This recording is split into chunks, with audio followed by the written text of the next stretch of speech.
And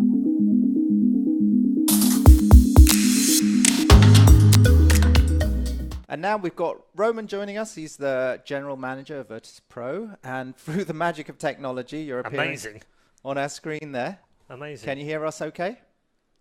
Yeah, hey guys, good to see you, good to hear you. Yes, good. It's not quite satellite delay, fortunately. You remember in the old days when they would like, hey, here's Roman from Russia, and it took like 20 seconds for you to reply because of the satellite delay. It's not as bad as that, Roman. Yeah, it's not as bad, but I mean, usually they always have the red square behind on the backdrop. Sorry, I'm having the entrance to the wherever. Where are you?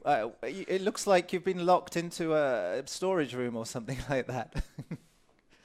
No, I'm actually here in Ulyanovsk, which is a city on the Volga River in between Siberia and the European part of Russia. And it's like a sports forum here, and that's where Putin was meeting Habib yesterday and he was like, hey, I think you're going to make it up with Connor and stuff like that. So yeah, there was like a big thing here. So I'm speaking about this today. You move in such amazing circles these days, Roman. First of all, as a Dota fan, how are the boys? How are they feeling after TI? It's been a few weeks now. Things have settled down. Have they kind of moved on? Have they got over it? Well, first of all, it's been like comparing to the last year, the break has been much smaller because the TI started later. So we didn't really have much time to kind of let it settle. Like we had the qualifiers that we had to play for the Kuala Lumpur major, and then one of our players, Pasha, he got married right after we came back. Basically, and it was the most jet-lagged wedding that I've ever been. The party was over for us at something like 10 p.m. because we just couldn't stay much longer because of the time difference. Amazing. Watching you all leave early because you can't stay awake. Be honest with us. How were they after? How disappointed were they after TI?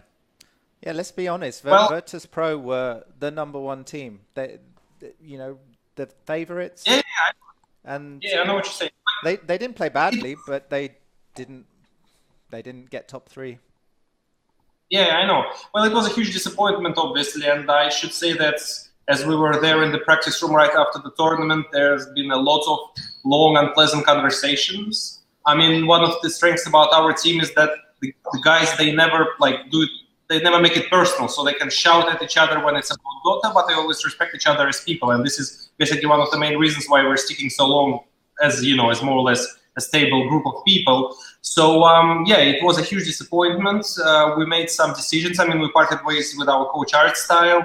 We got the new coach in, and then we also changed some things about in-game. So Ramses is now more involved into coordination rather than solo. So solo can focus on his individual performance now that the 5th position is very much important, especially in the first 20 minutes, and he's showing some good results. So yeah, I mean, the guys just realized that rather than splitting, the best thing that they could do for themselves, the highest chances of making it, is just sticking together because these are the best players that they can play with. We're moving on. It's interesting, isn't it? Because I guess when I look at them from the outside looking in, at all the tournaments that we went to last season, all the majors and the minors they played in, they play with a kind of a swagger. I don't know if that translates very well into Russian, but they play with flair and creativity, and they'll do drafts that are just crazy. They'll do things where they don't ban anything for an entire game. They'll play crazy Dota, and it seems so easy for them, Roman. They're just playing with us. They're toying with their food sometimes, it seems. And yet they still go on and win many majors last year. What is the difference between that team and the team that came to the international? Were they too nervous? Were they too tight? What was the difference? No, I mean, I wouldn't say that, playing under pressure is I wouldn't say that, we didn't have enough experience of really playing under pressure because we had Super Major, we had DAC, we had many tough matches. So I would say that the biggest issue we had is that we completely misunderstood the meta the way it was before TI and the heroes we were playing. And then when at the group stage, when you all of a sudden realize that you're not into the meta, of course you get nervous. So they just realized that the heroes were just wrong and the heroes that were practicing were just wrong. And then all of a sudden you kind of, no matter what you do, someone's still gonna pick, OG heroes, and then they're just gonna win. OG heroes, I like it. You mentioned two names there, Solo and Ramses. Yeah. And there's been news recently, which was quite impressive. It was a Head and Shoulders deal for Ramses and Gillette sponsorship deal for Solo. Yep. Isn't that right? How did that come about? And how do you feel about the way this team is going? Well, it's pretty simple. I mean, obviously, Ramses doesn't have enough facial hair to be face of Gillette. And, not yet, anyway. A few more years. Yeah, a few more years. And they approached us quite some time ago. Ramses' shooting was before TI, Solos was right after that. It's just, an example that, those non-endemic brands coming into esports that everyone has been talking about at the conferences for the last 5 years, it's finally happening. So yeah, I'm super happy for the boys. It was a great experience for them. They got some, money into their pocket. But first of all, it was an amazing experience of working with a super experienced filming crew, photographers and all that stuff. So yeah, it didn't take much time from them. Like for Solo, it was one filming day. For Ramses, it was 2.5, I think. Yeah. It was an amazing experience. We're super happy for them. Yeah, it's great. No, it's great stuff. I love seeing that for all of the esports players. It can only get bigger as well. I was trying to think about what would the other boys advertise. Ooh. What would Pasha be really passionate about in terms of advertising? Would it be burgers or what would it be? We have Roger, and he's basically from Armenia, which is famous with its kebabs. So everyone is like that. Yeah, he should be face of some, meat-related stuff. And, So. All right. Well, maybe in his dreams he'll get that. This team, though, I think what impresses me and a lot of other people is how long you've kept this same roster and how well they work together. And it doesn't feel like there's friction and problems in the team. You've made what, one change to the playing lineup in 2 years? That's pretty good in Dota World. Yeah, that's right. Obviously, this is. It takes a lot of work. Trust me. Actually, this group of people that we're having right now is completely different to the group of people that we had 2 years ago. Yes. Back in 2016, Ramses was barely 17, and he was basically a kid. Now all those people are growing up, and trust me, they're starting to have girlfriends, they're starting to get married, they're starting to have more. So it's like the Beatles. In 1960, George, Paul, and John. And then you first travel to US, and then you have we don't have Yoko yet, hopefully. Things are going well, but trust me, it's a hard job, and the guys themselves, they're working hard as well, just to separate this Dota thing where they can have a lot of arguments, and the personal life where they respect each other a lot, and it's our job as VP as well to keep them together. Yeah. Just a little side note for you. Your former sister team, Na'Vi, they parted ways with Dendi this year. Obviously, it's very sad to see a man like that part ways with a big team. What are your thoughts on Dendi and what's next for him? Obviously, there are different views on that, and I should definitely say that he is a personality. He's done a lot himself to promote Dota as a sport, as a discipline, and the CIS as a region, and he's undoubtedly a legend. Obviously, he wasn't having a lot of good time in Na'Vi in the last couple of years, and if you think about Art Style, who just simply finished his career and then joined VP as a coach, that was one option. Obviously, people are saying that he might switch positions, but I believe that he's earned the right to choose for himself. And he will be playing Na'Vi tonight for the first time in the history, and that should be amazing. There were rumors about him joining Secret. I think everyone heard about them, but we'll have to see how it goes with him. We were just talking about this. Puppy and Dendi together playing against Na'Vi. It's just it's wrong somehow. It's not supposed to happen in Dota 2. I'm pretty sure that should be illegal or something. Yeah. So just one final question from me. How do you look ahead then for the next season? Obviously, it's very different this year. We've got 5 majors, 5 minors.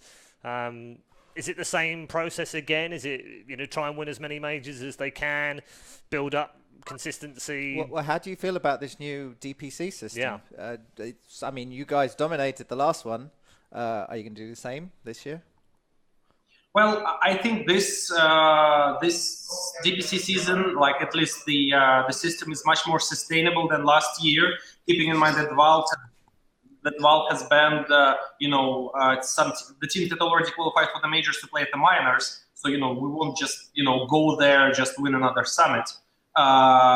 So I think it's much more sustainable for the bigger teams. It's much more effective for the smaller teams because they can compete with each other and not get all stressed about getting like 3-0 from VP or some other like LGD or Liquid. So for the smaller teams, it's an amazing option as well.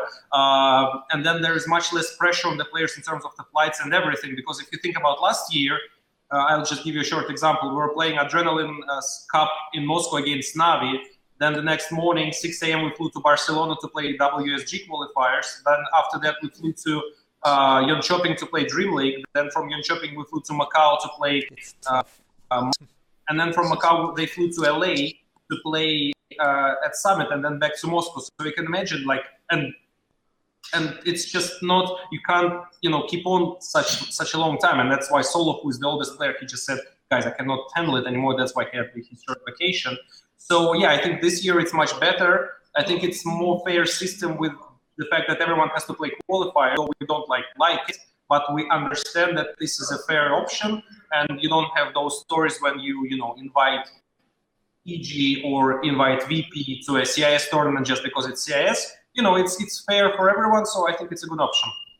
That's good to hear from you, actually. I did wonder how you felt about the qualification. I figured you wouldn't be that happy at having to qualify, but at the same time, I'm glad that you understand. I think it's a much fairer system, for sure. I'm also glad that you spoke about the flying as well, because I spoke about it earlier, and I genuinely don't think... It's the same for the talent as well. Talent go from one event to the next, and the players do the same thing. I don't think fans often understand, Roman, that it takes a lot out of you when you do all of that travel, and you're traveling around so many times in so many different time zones, that players can't play at their best, can they?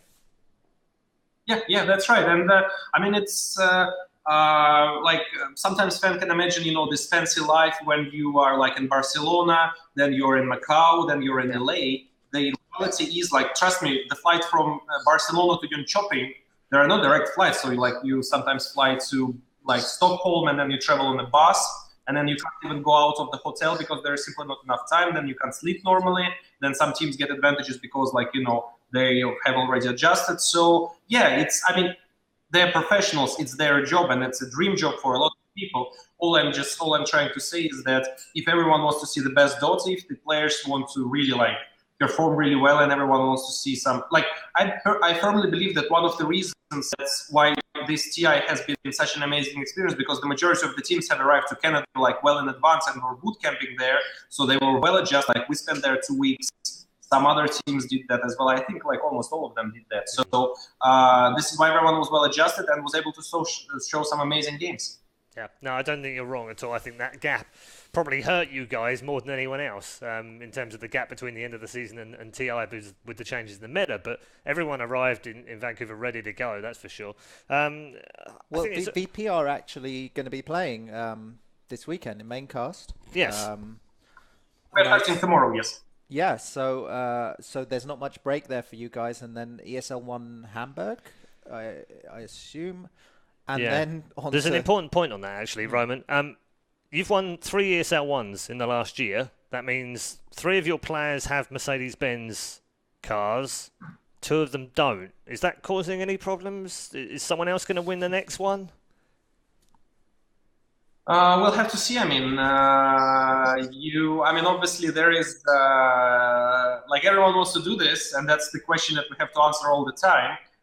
We'll just try to do our best, and Pasha and Ramses will focus on their game, and the other guys will help them, not taking, How would that even work? Do they have you can give a rampage sometimes by just saying, okay, take the last hit, but yeah, how do you give an MVP? I don't know.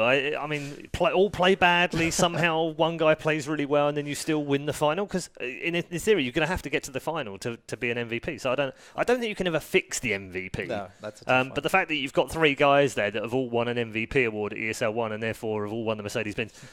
Didn't they jokingly say, welcome to ESL1 Hamburg, congratulations on your 4th ESL1, and here's another Mercedes.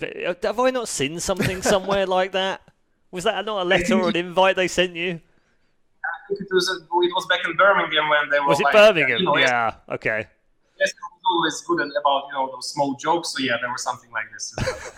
but you know what? They weren't wrong. No, they your weren't. team dominated the final. It was hardly in doubt at all. Yeah, it's a yeah. I mean, we were like team. that. And yeah, this is actually another example. So we skipped the Mars TV Mars TV major like a few weeks before, and it gave us the ability to have some rest after Epicenter, because Epicenter we didn't play so well because they were super exhausted. And then it gave us some time, and then at Birmingham we were again able to show some, solid games, some good results. That's another example of what I've been saying about, less tournaments, more focus, better Dota. Well, as much as I love to talk about Dota, it'd be great to talk about Counter-Strike a little bit as well.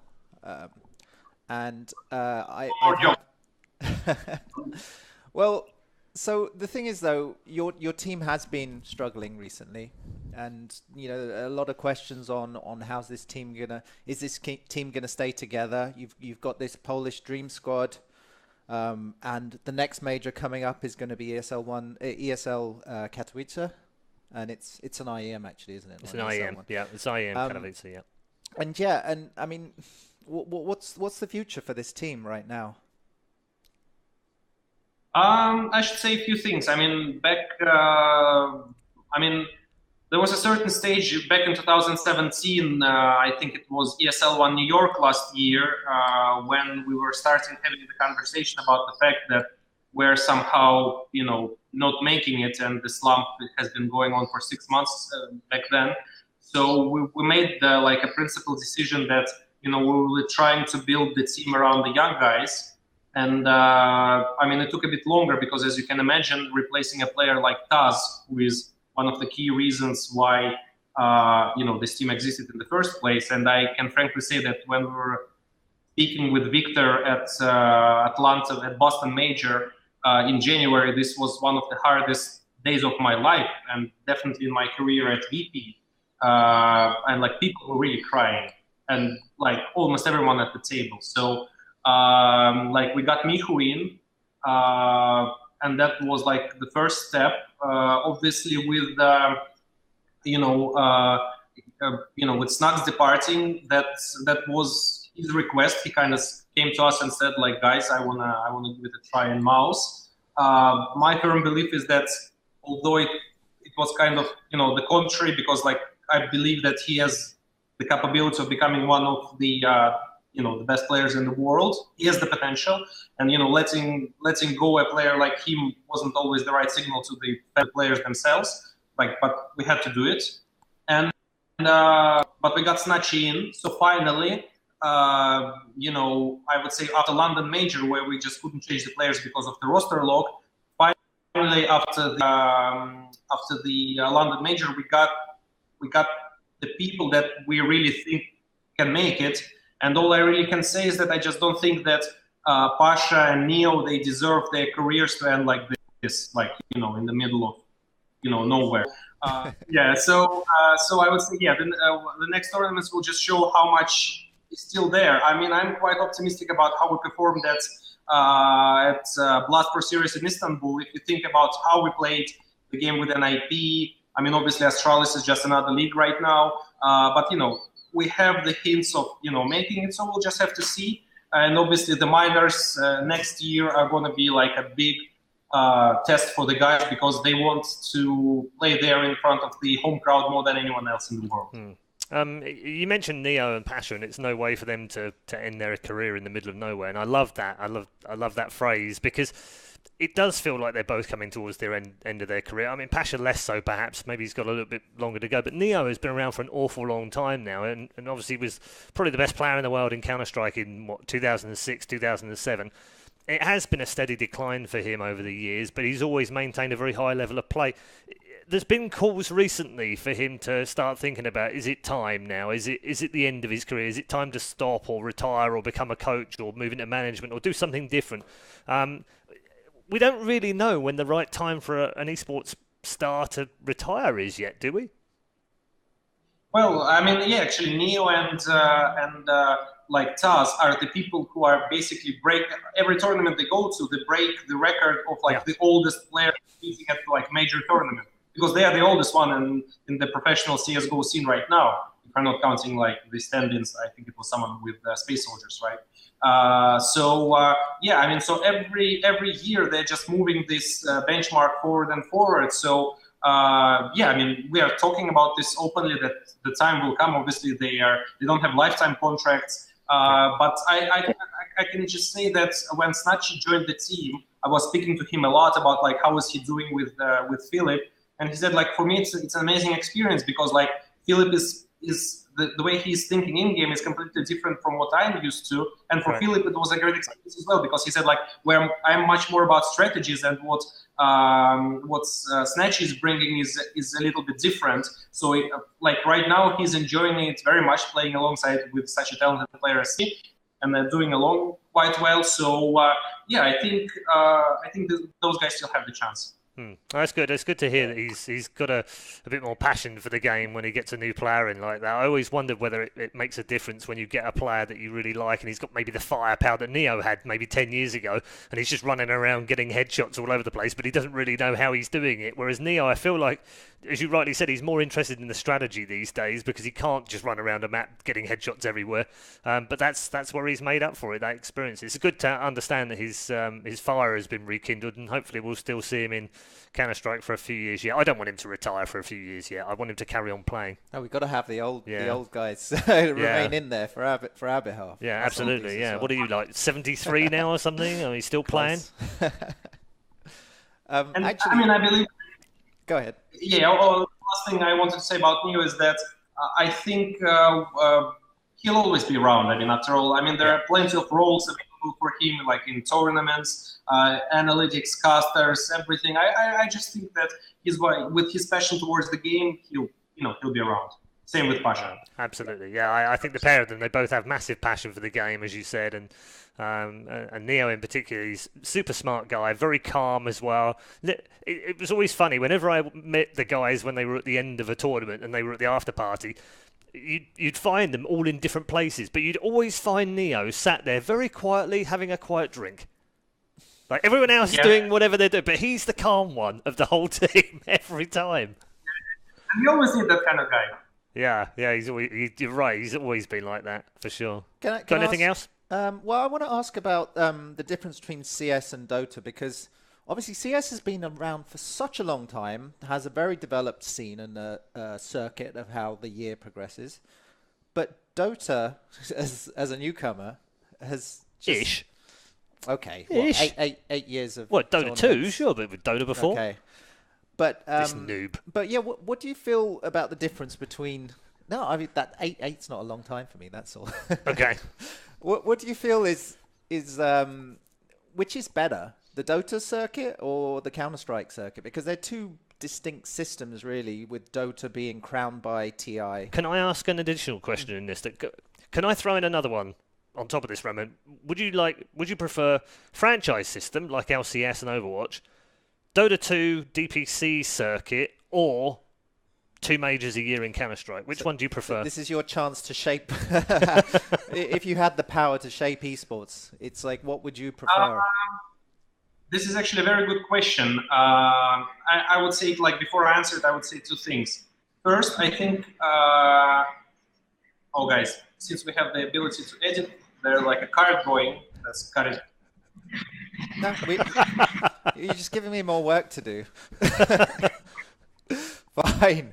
Okay. I got to keep note that I've got 2 edits to do now. Okay. Yes, so 2 edits. But I mean, whatever. So yeah, answering your question, I would just say 2 things first. When I joined DP 2 years ago, it was a big question for me, like, why Valve is not like doing a standard thing both for Dota and Counter-Strike. And that they're having separate like regulations, separate logic about this. And first it was a bit awkward, but I mean now as you see that, I just believe that thinking either more long term or they just want to try everything. And so like having those 2 systems, which are on one hand similar, they're both not franchising, and seeing both the pros and cons of every system, I think it's a very smart decision. And maybe they will be, coming more towards each other in the future. But I think now it's a good kind of test, being able to test it. When it comes to franchising, I mean, I'm European, so obviously our tradition is, having like relegation games and then, Newcastle dropping into championship. Hey, and then everyone is like, whoa. Like, come on now, Roman. That cuts hard. No need for that, We have man. a Newcastle fan in the room, I'm afraid. Oof. okay, Man City dropping into Thank you. championship. That's much better. Not as realistic, but All I'm saying is that it's just sounds logical. The fact that the weakest team is not eliminated is strange, but I think it's in the long term, franchising is more sustainable, and I believe that if it's done right, this is the right thing to do. But it can only happen when the market is ready. So frankly speaking, I don't see any problems with because like. DPC is a kind of it's also a way of being like a franchising system, like when as long as you are not doing like super dumb moves, you're like staying there, you're not falling out of this circuit. And pretty much the same with Counter-Strike. Yeah, it's sports and you can have bad times, but answering your question, I think in the long term franchising is the right thing to move. Okay, wouldn't disagree with anything he said either. well, He's a smart man, I think it's contentious, but I don't have the backing to challenge that so much, because that was a great argument. Just a couple more questions. Battle Royale. Battle Royale. How are you feeling? This is progressing. Are you going to be setting up teams for all these new games, and what do you see in the future in Battle Royale esports? Well, I mean, we already have 4 players in our Fortnite squad, and I would say that and they're doing pretty well. And obviously, they're all from Russia, but even in the EU skirmish stuff, they're I think they got a few, they got second place a couple of weeks ago. So I mean, they're doing pretty well. And StarLadder just announced the PUBG season, and I mean, is that something you're looking to get involved in? We are more careful about PUBG right now because I mean, especially in the maybe last year, they were more focused about suing Fortnite rather than developing the game. So all I would say is that I think all esports should learn from what all esports should learn from Epic Games is how they're promoting it, how they're focusing on streaming, how they're focusing on making it more casual, how they're focusing on making it more mainstream. And this is an amazing thing, and this is why we personally feel at VP that being there is a great experience and opportunity for us. So this is definitely a thing that's there to stay. So we just want to be there, more focusing on Fortnite rather than PUBG right now. But we're taking a closer look at what StarLadder will be doing with PUBG as well. Okay. What about the other new games, something like Rainbow Six?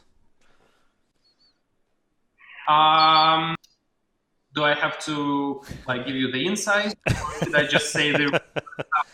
You can say whatever you like, Roman. Well, guys, I mean, after all, this is just 3 of us here, right? So, I mean, we basically have a standard procedure of talking to the publishers like FIFA or Electronic Arts or Ubisoft, and we're in communication with all of them. Obviously, we have to acknowledge the fact that we are an Eastern European team, so we have to see how popular the game is in the certain region. Because sometimes of course you can always get American players and get them American gaming house or whatever it is, but just question is whether the costs are going to make it. And I mean, we don't have our own oil, how you call it, pump that just pumps the barrels of oil that we can pay the seller with. So we have to be reasonable with that. Yeah, no, you have steel instead, don't you? Next question, please. Very tactful, Roman. Very tactful. I couldn't resist. Sorry, buddy. I'm good. I'm done. This has been very insightful for me. I've got a couple from Twitter as well. Yeah. So just a couple of our community wanted to know a few things. And Sunrise on Twitter I think they've heard rumors that there's going to be a VP Super CIS team in the future for CS. I think that's for CS:GO. Yeah. But I mean, already said that you've got your team and you're building. You guys have signed these guys for like 53 years or something, haven't you? Aren't they on like 50-year contracts? Imagine how old Sujo is going to be when their contract expires. Okay. I'll still be watching esports. Yeah. So when that time comes, obviously having a superstar CS team would be the most logical option for us. And then at some stage, maybe Simple will be done with Navi. So who knows? Okay. Tease, I like it. John from Twitter wants to say, if you could sign one player tomorrow, who would it be? And it could be any of your teams. Oh my God. That is a tough one. It sounds like you don't want any player. You have Well, he has to be careful, you see. The problem for him, I can answer this one easily. He can't, because whatever he answers right now, it means he has to replace one of the players that he's already got on one of his teams, and then they'll hate him. If it's a Position 1 Dota player, you know who they're replacing, right? Poor Ramsey. Yeah. Roman, have you got one? Have you got a player? I think I would get let's say a FIFA player that FaZe has signed. What's his name? Shit, I forgot. Yeah, whatever. I would say I would get the FaZe FIFA player. Okay. Okay. All right, FaZe, better watch out. Transfers incoming for FIFA players. We've already talked about Battle Royale, so... Is there one from Facebook? Yes, Stoyan from Facebook is asking about the top-heavy nature of our industry. And the point is that we've got a lot of esports that is tier 1 with amazing prize money, production and event operations, and then it drops off very quickly. Like, how do you feel about that? Is that just the nature of our blooming new industry that causes this? I would say that's the nature of many sports. Think about professional tennis. If you're outside of, I would say, top 30 of ATP, you're like, yeah, you can make it. If you're outside of top 100 of ATP or WTA, you don't have that's why there is like such a serious, I would say, gambling problem in professional tennis, because you can't really survive if you're the player outside of top 100. So same applies to golf. Same applies to, like, I don't know, cricket, wherever you guys play there in England or Pakistan or any cricket country. So I would just say that it's another example where esports is not that different from traditional sports, because we're facing exactly the same problems and we're facing exactly the same challenges. And frankly speaking, no one has, I haven't heard of anyone finding the solution to that. Of course, we're trying to make it more and more sustainable, but there's always be someone at the bottom of the pyramid. That's interesting, actually. Now you say that, I'm sort of thinking in my mind that because it's a new concept to us that you play video games for money, newish, that the idea that we all feel part of this playing community. There's a lot of us who play, and then you see the guys at the top winning a lot of money, but that's actually quite normal, I suppose, if you played football. Yeah, no, it's exactly the same. You're not necessarily winning. I mean, look, I'm not a great fan of the whole let's compare esports with real sports, but at the same time, in this area, it's actually true. It is no different from you start playing football down the park as a 10-year-old, right, with jumpers as goalposts, and you actually think, I'm actually quite good at this. I'll find a local team. Yeah. And then you find a local team, and then you get a better team, and then you sign for Virtus.pro playing FIFA. Roman wants to tell us. Think about Jamie Vardy, where he was playing a couple of years ago. He's the top son. He's the top son of football. Like, the guy out of nowhere, and then he's winning the Premier League. Exactly the same story. Like, everyone knew the guy was there. Did anyone dream him of, winning the most prestigious award in football? No, but he still won the championship. Thompson won the TI. It's it's exactly the same. Yep, and then you always have your Paul Gascoigne, and then you always have Mario Balotelli, all the same guys. I just wouldn't name them. Okay, yeah, no, it makes sense. I think it's our perspective as being within this industry and players. You might feel that way, but yeah. I've got a couple more questions. Are you looking up? I'm looking up something that I remember, but I can't remember I'll let you look that what up. it was. But I think Roman might. So David from Facebook. Let me find this, and you can do something else. Sorry, David from Facebook has said some people accuse Valve of neglecting development and innovation of CS:GO in preferring to work on other titles. Do you think that's the case? I think the game is good. I mean, we have a saying in Russia that the best is the enemy of the good. So I just think that's where the game is right now. Yeah, obviously it has some issues, but at the same stage, the viewing experience is amazing. The scene is super competitive, and so everything is going more or less good. So I mean, we can't just say that Valve abandoned the game. They're implementing some changes, maybe not at the pace that some people would love it to happen, but I just think the reason, the way I see it, is that the reasoning behind that is simply that the game is good enough already. Okay, yeah. I mean, I was playing CSGO 18, 19 years ago, back before 1.6, and every time I look back and see it's still here and still growing, it's kind of amazing in what they've accomplished in total. So maybe you're right. Maybe it doesn't need that much more because it's working so well. And also, David from Facebook wants to know, does the bear in the VP logo have a name? Yes, it does. This is the most important question of the lot. It does. It does have a name, doesn't it? Well, actually, a little bit of exclusive stuff on November 1, so in a couple of weeks, when actually VP is going to be celebrating its 15th anniversary, we are going to be releasing the new VP logo. The bear is going to be different. But yeah, the rumor was that this bear has the name of Boris, named after the first president of Russia, Boris Yeltsin.